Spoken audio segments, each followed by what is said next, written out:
Over the course of the bookish year, publishers are constantly trying to create the next big book. There's a ton of marketing effort involved with new releases to push them into buzzy category. Everyone's looking for the next girl on the train or All the Light We Cannot See. And there's a lot of pressure given the size of some of these advances.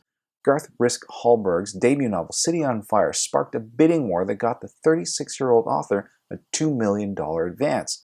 Now, the initial flurry of hype seems to have died down, and I'm curious whether Knopf's gamble has paid off, and I'm leaning towards no, considering how quickly it actually did tail off. But frankly, what the hell do I know about best-selling books? Amazon just released their top-selling books of 2016, and it consists of a 10-year-old assessment tool, a children's book, a book by Dr. Seuss, and an adult coloring book, so clearly I don't have a clue.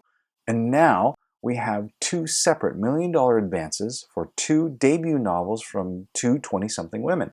Emma Cline's The Girls, and Yaa Gyasi's Homegoing. I'm seeing Homegoing everywhere, to the point I almost didn't want to shoot a video review of it. Litsy over on her channel gave it an emphatic 5 stars and gushed enthusiastically about it. Joss over at Scribble Reads did an articulate mic drop of a review that frankly leaves me struggling to even think of anything remotely intelligent to add to the conversation, but frankly that's never stopped me before. Homegoing is garnering mostly favorable reviews in all the major publications, with a few minor nitpicks, as if to keep it from veering over into overhype. And here in Canada, our white Oprah, Heather Reisman, CEO of Chapters Indigo, has been pushing the book hard. Frankly, I'm surprised that Yaa Gyasi herself hasn't made an appearance on Seth Meyers. But is it worth the hype? Well, I might as well jump on the bandwagon and say that I too love this book. It obviously tackles a massive topic, but it does this without getting bogged down, and I found it wonderfully readable. Later in the book, we're introduced to Marcus. He's researching his sociology PhD at Stanford, and he's trying to unravel what it means to be black in America. To do that, he needs to talk about Jim Crow and the Great Migration, which means he has to talk about the cities that these people migrated to, which leads to Harlem, which leads to crack and heroin and the war on drugs and racial profiling. And Marcus realizes it's one thing to research it, it's another thing to have lived it, to have felt it. And then how do you talk about that great sense of time, about being part of something that stretches so far back, that is so impossibly large, that it's easy to forget that he and everybody else existed in it, not apart from it, but inside it. Marcus realizes he's an accumulation of these times. Yaa Gyasi was also attending Stanford when she was given a grant in 2009 to do research for a novel on mothers and daughters. And so she finds herself at the Cape Coast Castle where the book opens. And here she learns about the Ghanaian women and their white British husbands, while in the dungeons below, Ghanaian slaves were being stacked like cordwood to be sold off to the New World. And this was a place that was not 50 miles away from where her mother was born, and yet the family never talked about it. And at that moment, she realized that this was the book that she needed to write.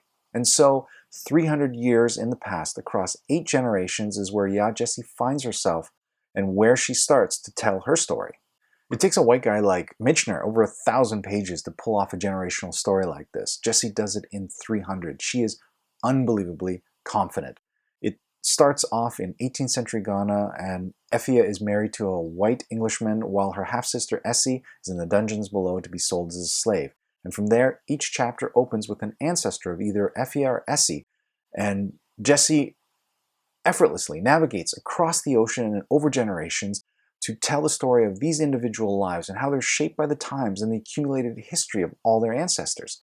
And here is where the genealogy at the front of the book proved invaluable to help me navigate the story and give me a sense of place. But otherwise, we are dropped into the chapter, given a sense of the time, and then pushing off into new territory. And frankly, it's incredible what Gyasi has managed to pull off here. This book still doesn't feel like it's tipped over into overhyped, but it is threatening to get very, very close. I suggest you go out and pick it up before your expectations get too high and you simply just can't read it. Anyway, it was a great way to cap off a much better month of reading, albeit it is a lighter reading month for me. It's just been incredibly busy, but that's not a bad thing. I hope you guys have had a great reading month, and we'll talk to you soon. Bye.